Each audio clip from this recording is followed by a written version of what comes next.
Now, what does this formula prove? Oh, I know this. Yes. Lots of Greek lettering on it, obviously. Yeah. It's an ontological proof, a proof by reason alone of something that reason alone cannot prove.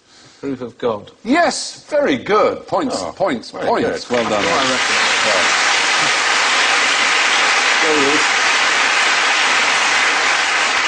So, the proof was made by one of the great mathematicians, probably the greatest logician of the 20th century. Died starving himself to death, rather sadly, but he was a great man, friend of Einstein's. Einstein said he only ever went to work because he enjoyed the walk back from the institute so much with this man. Marvellous, multicoloured hair. Gödel, his name was. He didn't publish this proof because he didn't want people to think he believed in God. He was merely demonstrating how symbolic logic can be used. Funnily enough, I was in a film with a group of people who played Einstein and Gödel. Lou Jacobi played Gödel. Do you remember that film? IQ. IQ, yeah, absolutely. And Gödel was in the movie IQ. Yeah. Walter Matthau always told you how to gamble, didn't he? Or was he always gambling, betting on the horses? Yeah, he was a swine, Walter Gödel. A wonderful, great man. With his shoulders up like this, as if he still had a coat hanging. Hey! Yeah. And he used to hold my hand. I'd be in the makeup thing, and he always had this very long makeup behind. So, okay, let go of my hand. Will you let go of my hand? Jesus Christ! He used to tell me horses to bet on, and I'd come back and go, Christ, I lost $50 on the Saratoga or whatever. He said, you bet on that horse? Why? I said, well, you told me to. You idiot! Well, the next time he'd say, now this horse you've got to bet on. I said, well, last time I was an idiot. Now this one you bet on. And I would say, well, I lost $100 this time. I said, you fool! It was just strange man. Anyway, terrific. Why did he starve himself to death? I have a formula right here. Yeah. B plus L plus T means that you don't starve to death. Yay! If only he had known that.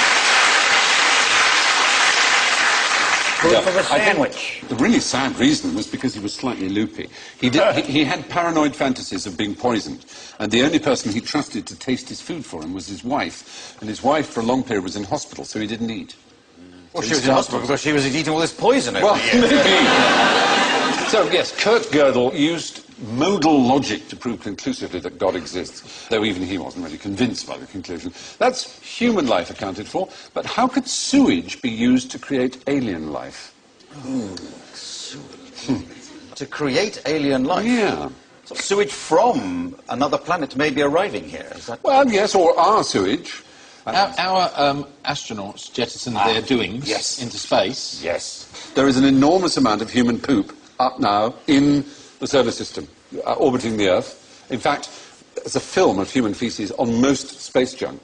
So they just eject it, they don't bring it back with them, like in a plastic bag, like you might do a dog or something. They may do occasionally, but a lot of it is simply jettisoned. Yeah. They're just inconsiderate. And Arthur C. Clarke there had this theory of toilets of the gods. It was an article he wrote. Suggested that maybe even our life form, as you might have suggested, was descended from poo from another civilization. We are descended from poo? He said that's possible. It's a humbling thought. We may have arisen from dumped sewage. This is Arthur C. Clarke's opinion. Yeah. Yeah. His idea came about when space scientists looked at junk in Earth's orbit and saw much of it was covered in a film of fecal matter attributed to astronauts' sloppy sanitation. You now have space debris lawyers. Do you? Yeah. Lawyers who specialise in space junk. Why do you think they'd be needed? In case someone's junk hits someone else's junk?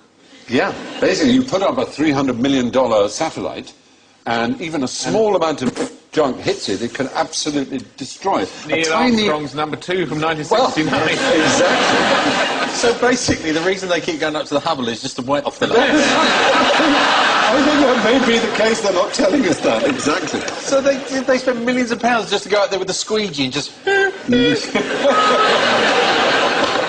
I think Why don't they leave a bloke up there? You'd think. With some wet wipes? Because he'd be producing more and more rubbish along the way. Quite right. And he taps on your window. Pound. Yeah. I didn't ask you to do it, so I'm not giving you any money.